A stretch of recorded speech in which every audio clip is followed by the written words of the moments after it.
The other key concept is one of hexachord. Like the name implies, it has 6 of something, and the 6 things are syllables. This is the Renaissance equivalent of solfeggio, like do, re, mi, fa, sol, la, ti, do, except instead of do, re, mi, fa, sol, la, ti, do, it's just 6 notes, and instead of do, it's ut, re, mi, fa, sol, la. And these came in 3 positions, and I'll show you in a moment what happens with these 3 positions. One of them is on C, goes C up to A. It doesn't involve the pitch B at all, so it's called the natural hexachord. Another one, a 5th down from it, on F, goes F, G, A, B flat, because do, ut, re, mi, fa, right?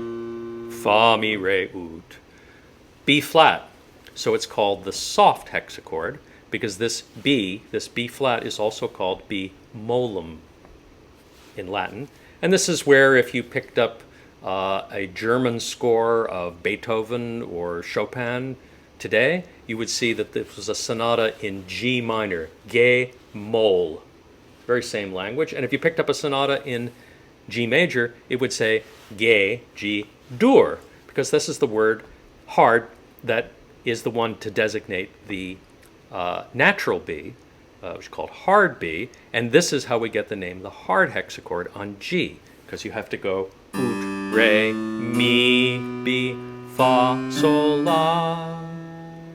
So together, the 3 hexachords map out the diatonic pitch space.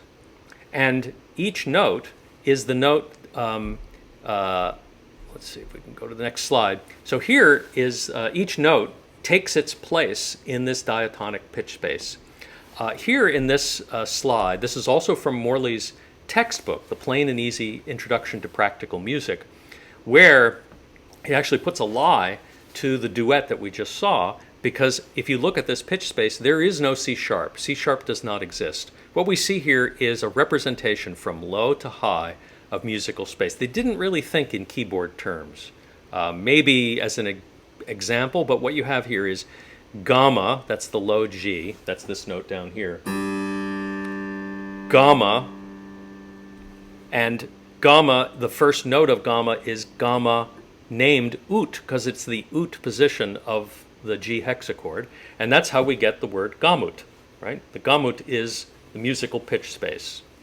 So we get G, ut, re, mi, fa, sol, la. But by the time we got to C, we realized we can start a new hexachord on C. So we can also go, that can be fa, that's C, but it also can be ut.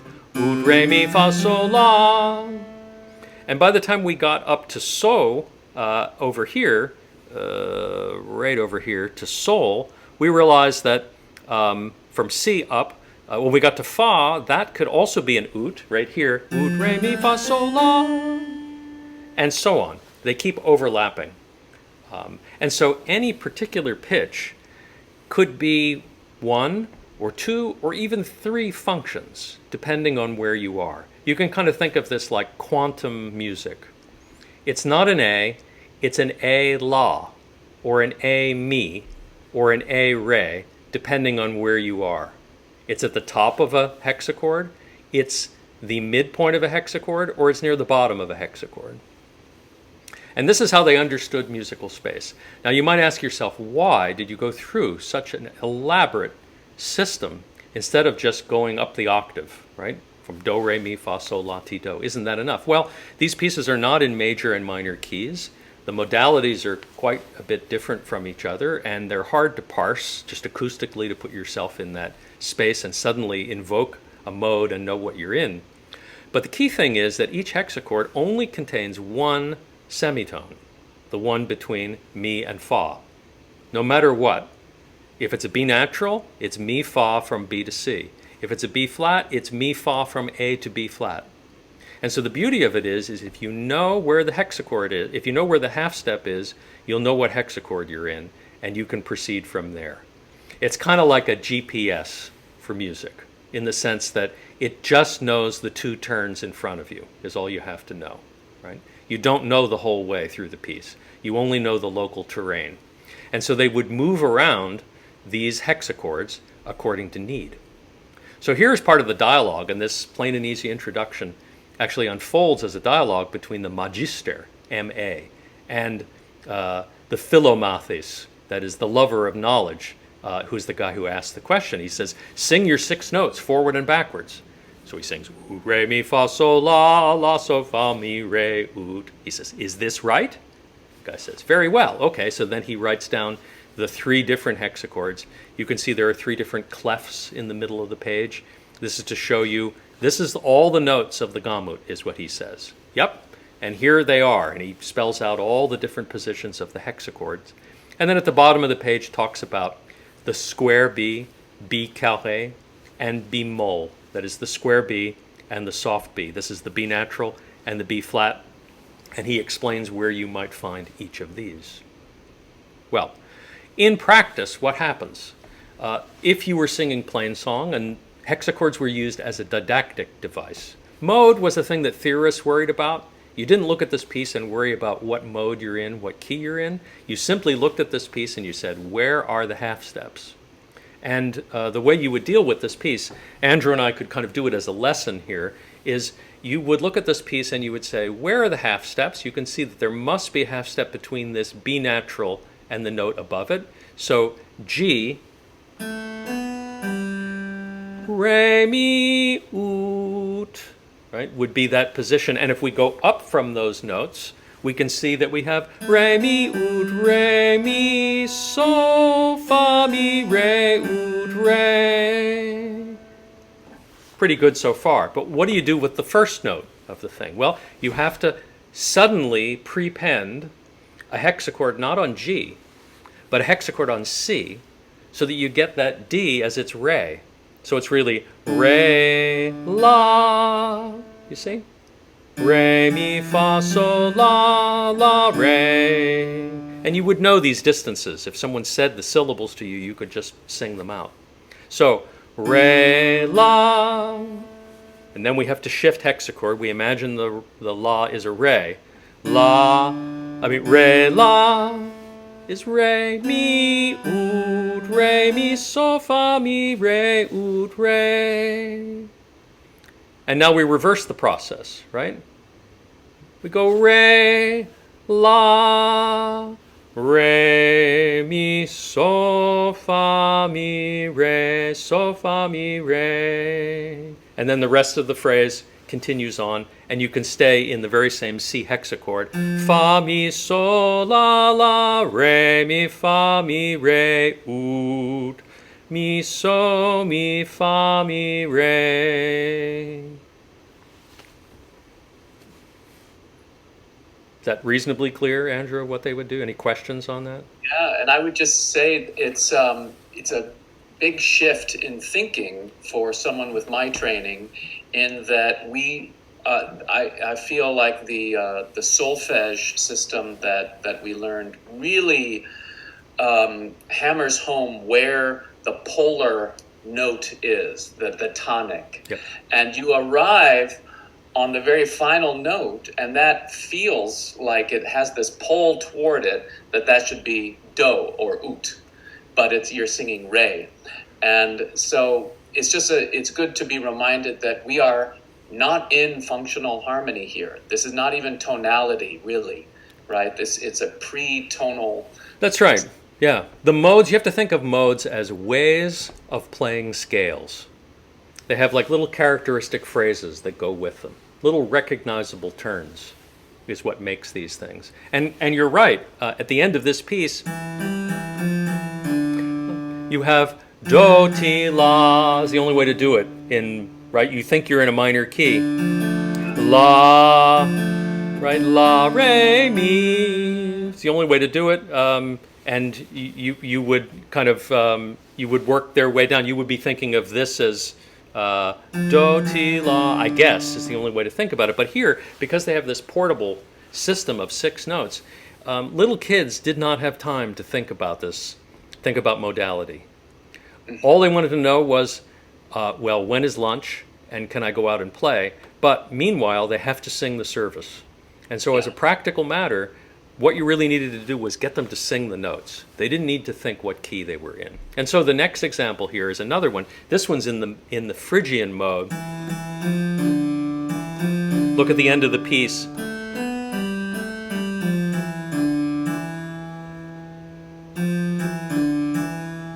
Right? Well, to put your head in a space and think, I've got to sing in the Phrygian mode with a half step above the tonic, that's actually very simple in the world of hexachords. It's a natural hexachord, right? Because the half step is between E and F. We're at the beginning of the piece. Mi, mi, fa, mi, re. Mi, mi, fa, mi, re. So, so, la. Now we ran out of notes. The la turns into re. La, fa, fa. Fa, so, fa, mi, re, oot. So we shifted between the natural hexachord. Now we shifted up to the hard hexachord.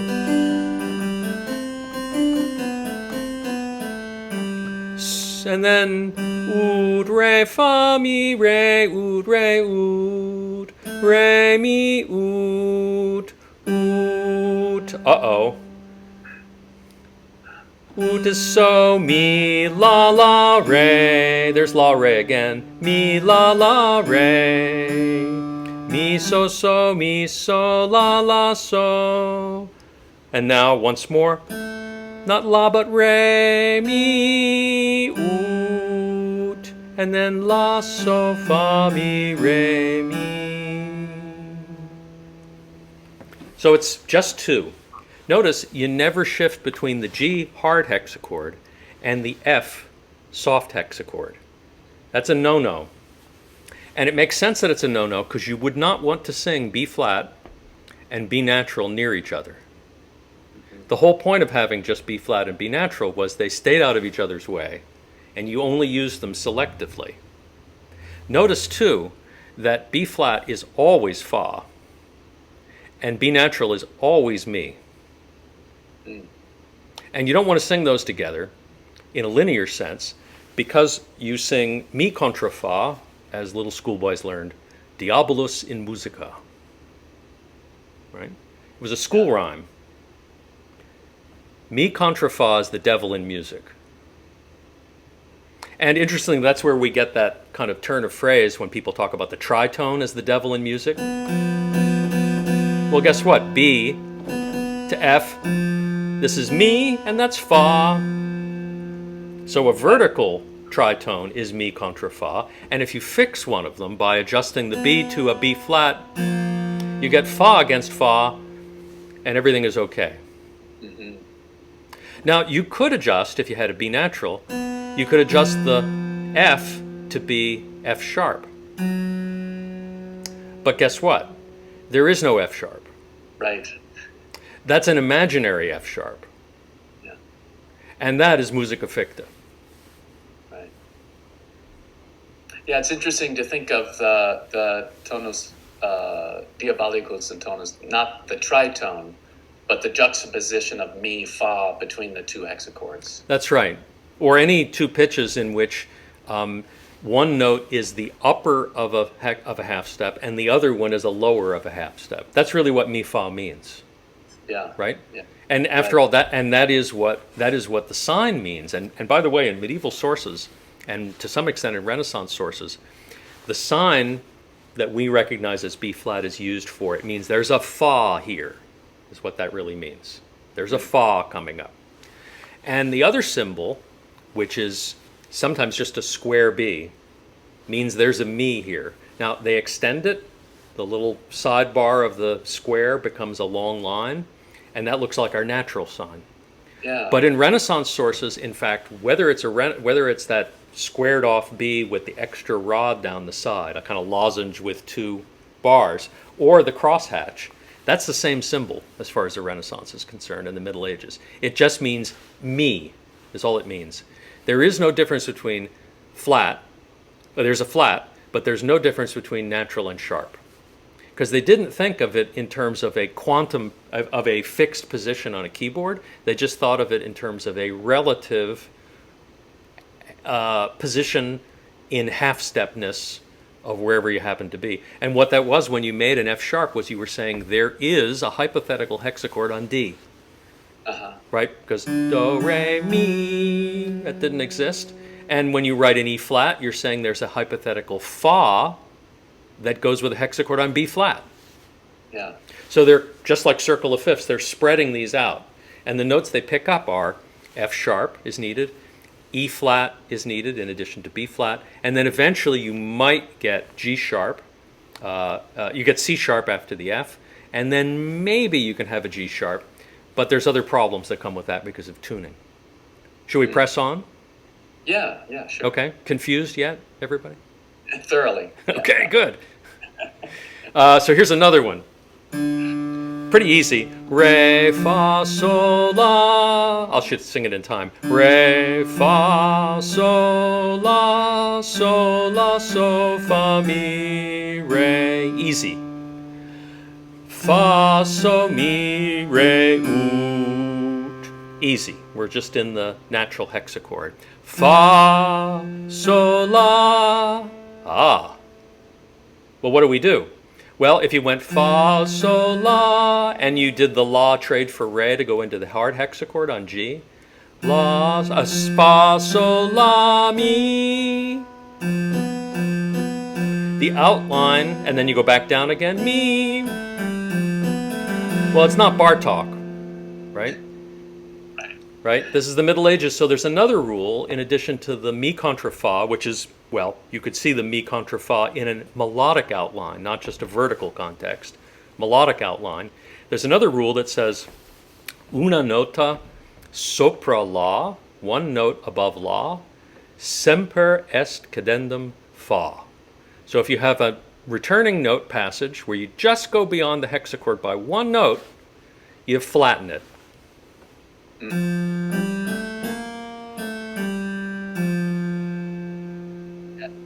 And now we have to genuinely go up to the soft hexachord. Mi, so, fa, mi. And now we're probably going to go back down. Re is so, re, ud, re, fa, mi, re. So in this one we're shifting between the natural hexachord and the soft hexachord and back down again. But the thing is that there's no written B flat. Technically speaking, the B flat is musica recta because it's a real note. But often when editors add the note there, so a modern editor would probably stick a B flat here, but no Renaissance or medieval musician would think it's necessary to do that. It's just obvious. Editors call that musica ficta because they put it above the staff. It's an editorial adjunct to show you what to do. But technically in this context, the B flat that you would add there is musica recta. It's just unwritten. You see, it's a B, and we don't know what kind of B it will be until we get there. That's why I say it's a quantum B. Its B-ness, whether it's soft or hard B, will be determined when we get to it. Yeah. And not in the terms of the sense of harmony, like if that we hear harmony and polyphony, it's has to be according to its own line. Is that correct? Well, the music is very linear, but in fact there are vertical rules that come into this too, and that's exactly what we should turn to. And in fact, you remember in the Morley that we looked at just a little while ago. Remember the C sharp? That isn't really there, but he wrote it down. That's a rule. There's no mi-fa problem there. There's no mi-fa that you have to worry about in that context. You could play it and there's no dissonance that you've broken. Instead, what they thought was a cadence is made more forceful and more beautiful when either an octave, either a unison is approached by a minor third instead of a major third. Not that, but one note moves by half step, the other by whole step, or it's inversion, a major sixth going out to an octave, but not.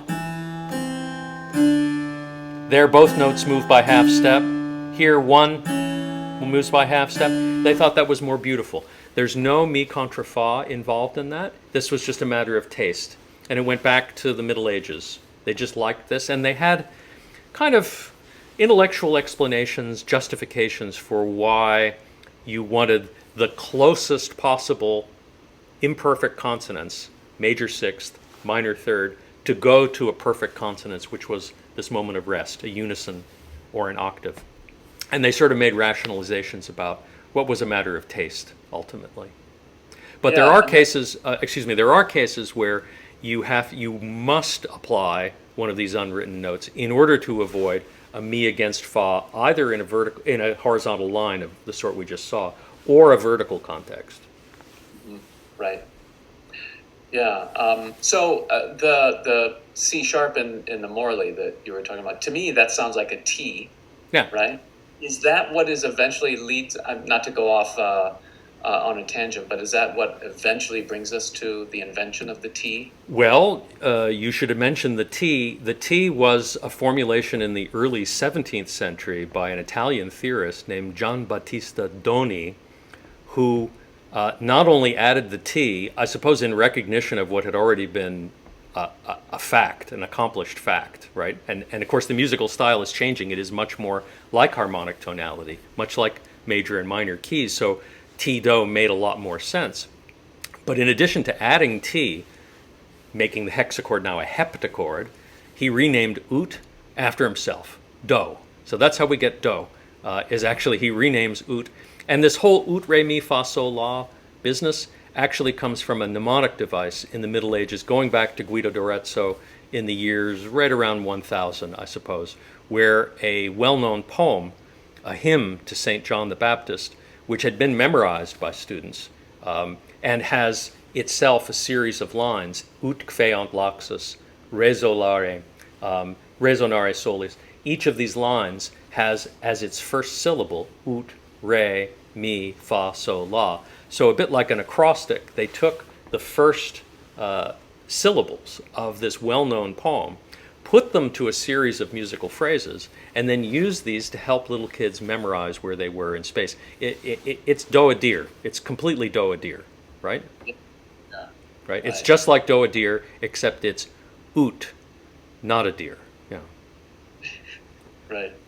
And these were taught orally first. Yeah. It was taught orally, and in fact, there's a whole genre of hand maps dealing with these spaces. And of course, we know hand signals in modern day Kodai choirs and other ensembles where you teach solfege this way.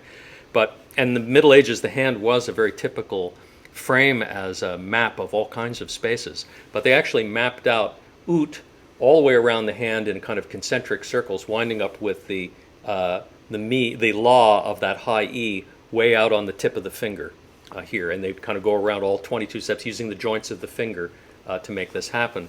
And in addition, so it's about memorization. It was taught by maybe one person who would read the chant off the page and then teach these phrases to kids, and in dictating them would get them to pick up the melody and might use the solmization syllables as a way of getting them to remember where they were in musical space, and then later replace the solmization syllables with the real text of the melody.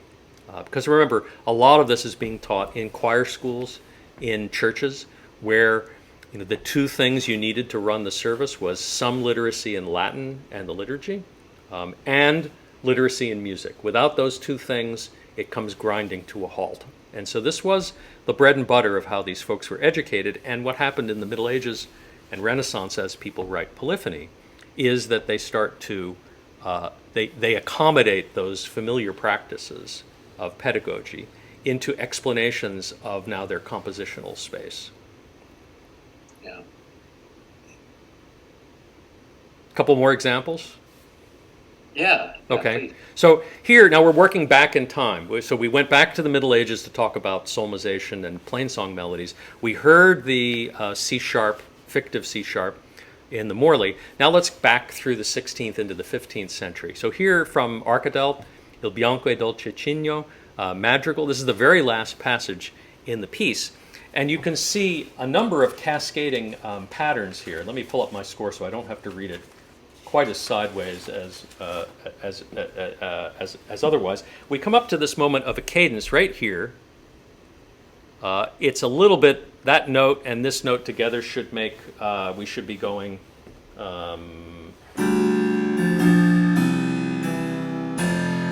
is where we are, right at that cadence.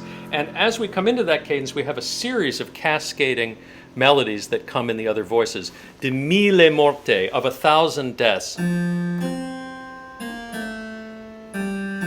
as that one goes,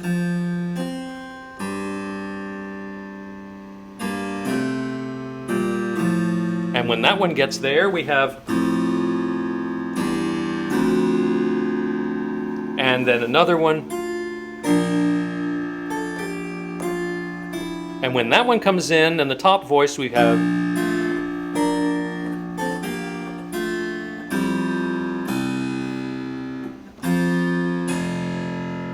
and then the middle one in the alto is the problematic voice, because they've been all going up a fourth,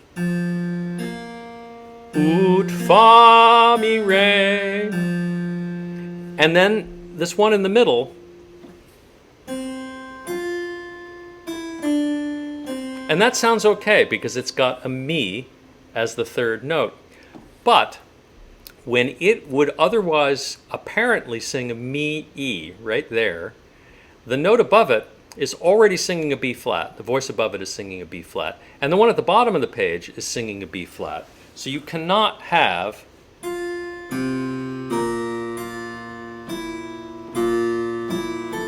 you can't have that. You can't have that. And so the singer must apply musica ficta at that moment.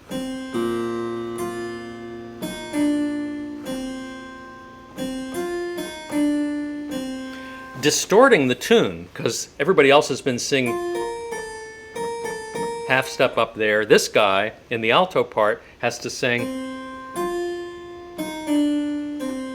at that place and apply an unwritten accidental that is also a fictive E flat, a fa, excuse me, on an E that doesn't otherwise exist. And it's very clear that you have to do that because you have a B flat in the bottom, that's a fa, and were you to sing the E above it, you have a mi. And that is your first clue that you have a tritone and you can't do that there. Right. Yeah. And it seems to me that maybe it's used as to set up that situation is also an expressive device, isn't it? Oh, it's most definitely an expressive device because at this moment, the persona is singing, I would die 1,000 times. And of course, you can see how the polyphony kind of creates this cascade of entries of the same shape. Sometimes they're a little bit changed. And then other places you get a little flexing of the thing. But this descending line and the amplification of the death, and then the addition of the E flat is like a bit of purple prose here, because you have to understand the E flat as a, how do we want to put it, a hyper softening of musical space. It's super soft. And that super soft, for them, softness and hardness actually had aesthetic values. So something that was, well, dur, hard, painful, acerbic, bitter, all those things could be sharps. And something that was languorous or tearful or sad or deep could be manifest as a flat. Now, the composer kind of set it up and forces the singer to make the final choice, but he doesn't write it down. And in fact, there's other places in this piece where there's a similar sort of juxtaposition of hard space and soft space. And coincidentally, this is how you get the kind of aesthetic value of major as kind of happy or bright and sad, and minor as sad, because after all, minor keys use the fa position prominently, and major keys use the mi position prominently. And so it's a way that musical space was already engendered with a kind of expressive aspect, quite apart from any intrinsic way in which we'd think of this. as being sad, right? Yeah. So the terminology shapes how people felt about stuff. Yeah. Okay. So here's another one. So this is from, speaking of sad pieces, here's another one from Josquin, or a piece that's attributed to Josquin, called Mille Regrets. And it's a series of little duos. The duos are the simplest thing possible.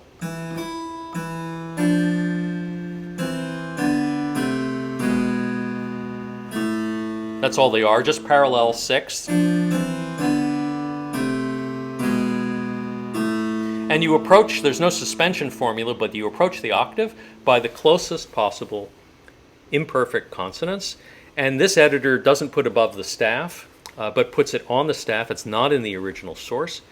Adds a G sharp here, which again is another now hyper sharp note.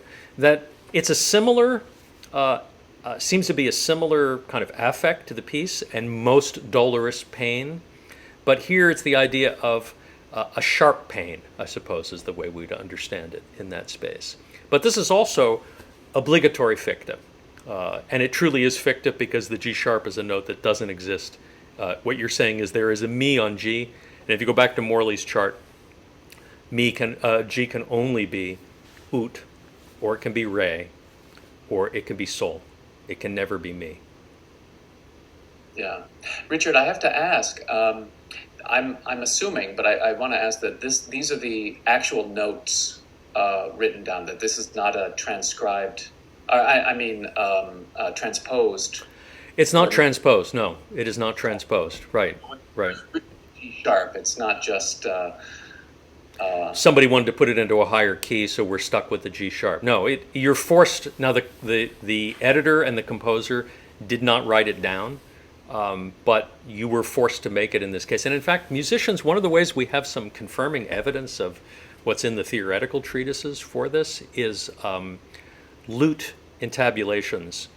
Remember that the lute is, these intabulations are kind of like guitar tabs to Renaissance, to popular music today. It's where far more music was consumed than any of the notated polyphony that we know, because it was a music of amateurs, the instrument of amateurs, as well as aspiring professionals in many ways.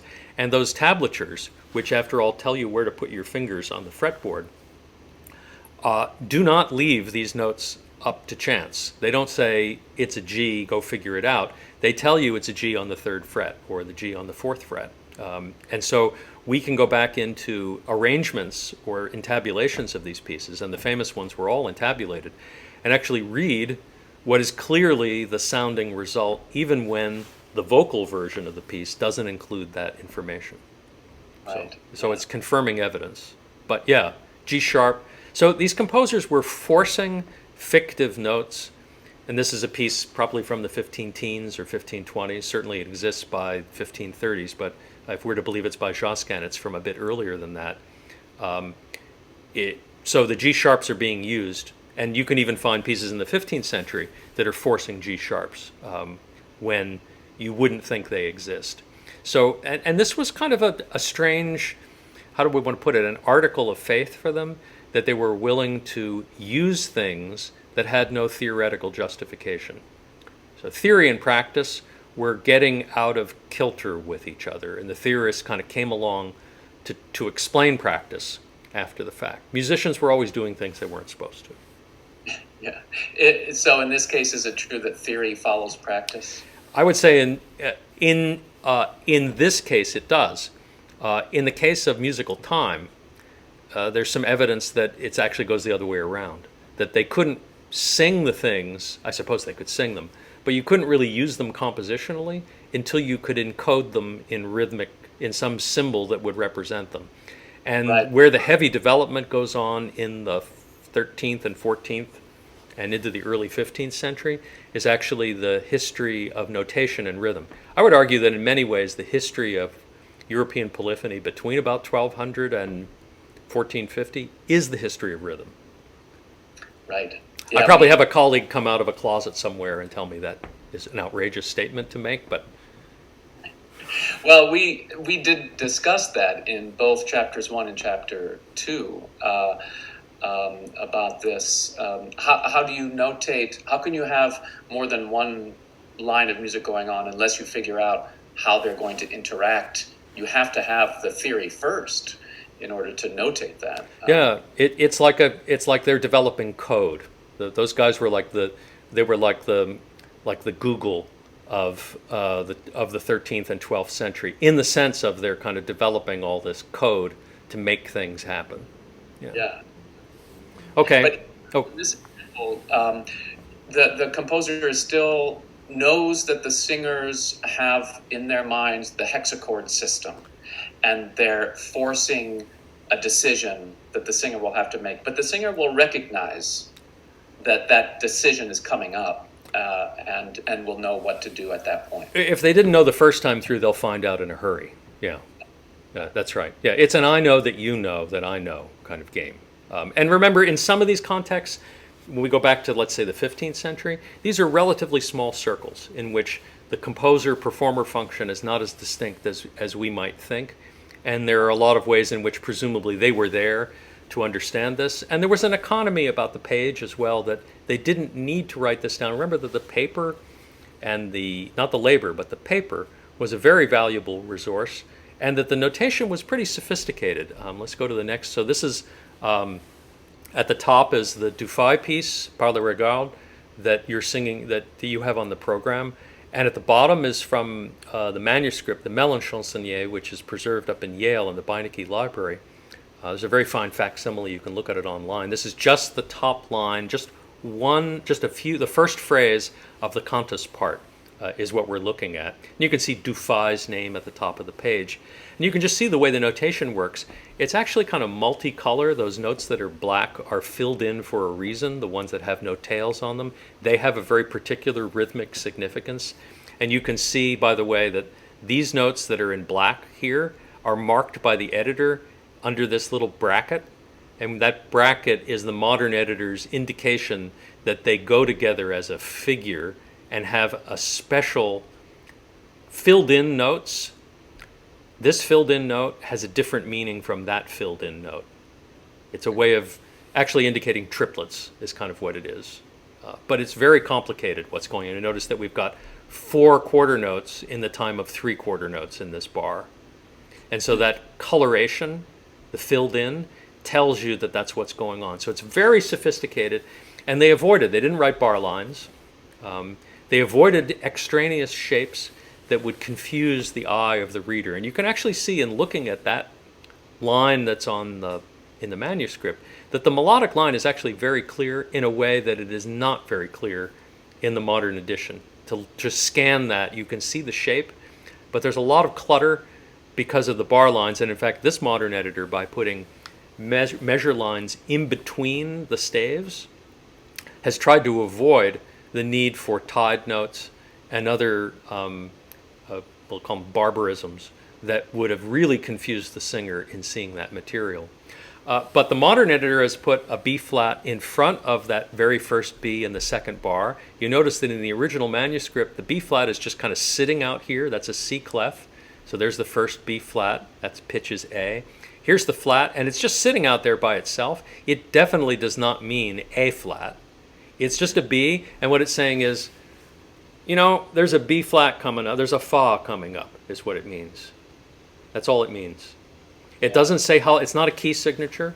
It's just telling you that there's a fa that's coming up somewhere. And which one of these notes winds up being fa, you will have to figure out. At the other end of the phrase, you can see that there's a sharp over the F, and that's because if you look at the essential motion between these voices, and there's a lot of suspension going on, but if you read sort of diagonally between the tenor part and the cantus part, you'll see that's a sixth, that's a sixth, that's a sixth, then an octave, then that's a sixth, and that's an octave. So essentially what happens is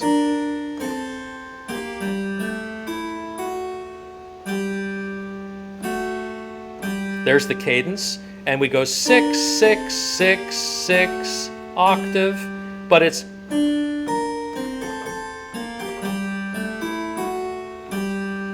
to get down. And so the rhythmic sophistication is exactly what allows those suspensions. This now Oh, sorry. 6. So it goes 6. This one moves 7, 6, 7, 6, 7, 5, 6 octave. Now, it's not plain why you have to have a B flat in this descent down to the bottom of the page, but the F being there is a pretty solid clue.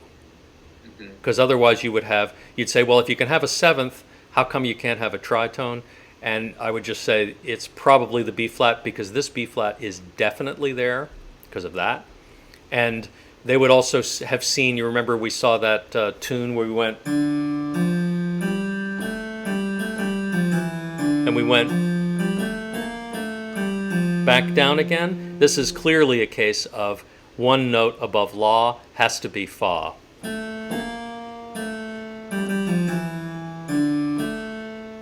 Right? Yeah, yeah. Clearly that shape.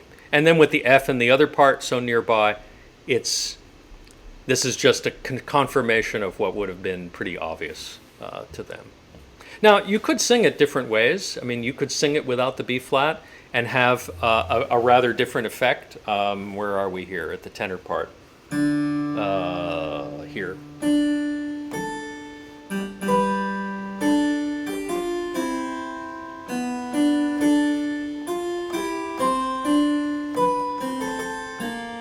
Sorry. I played it with the B flat and the bass. Sorry, we'll try again.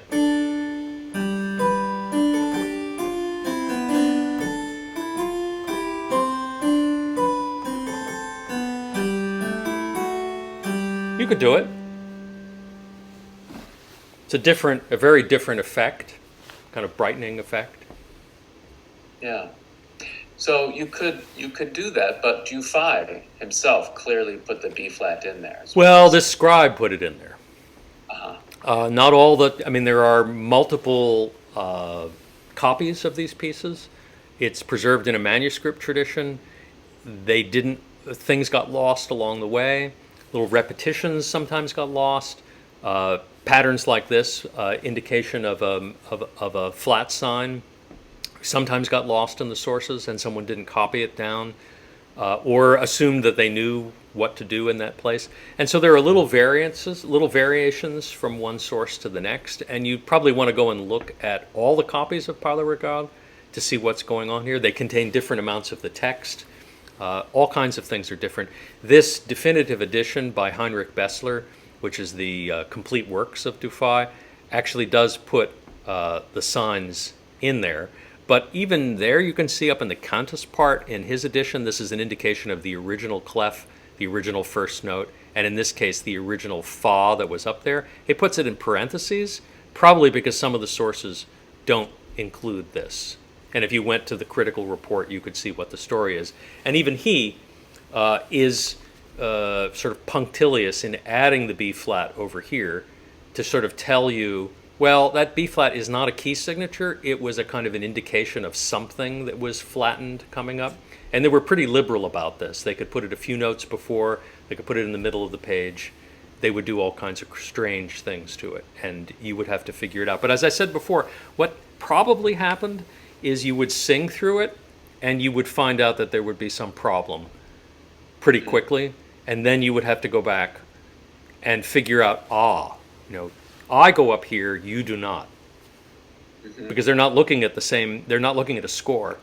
So there probably would be places where one singer would think, given their context, that I should do a B flat here, or I should add an F sharp here, because it looks like a cadence, or it looks like a note above La. And the other one would be doing something else, and they would find out in a hurry what would or wouldn't work. Right, yeah.